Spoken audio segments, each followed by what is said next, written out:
Ngayong summer, uso na naman ang iba't ibang klase ng sakit.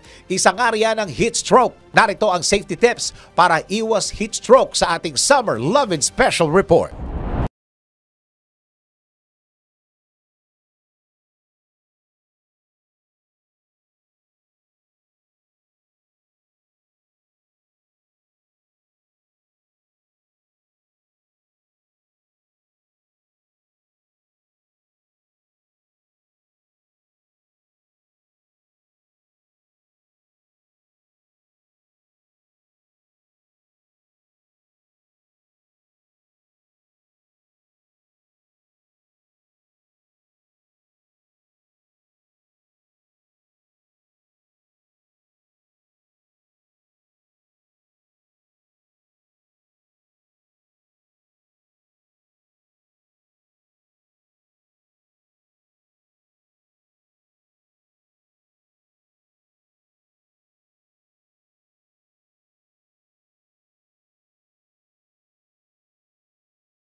Itong sundin dahil para rin ito sa ating kalusugan. At tandaan, mahirap magkasakit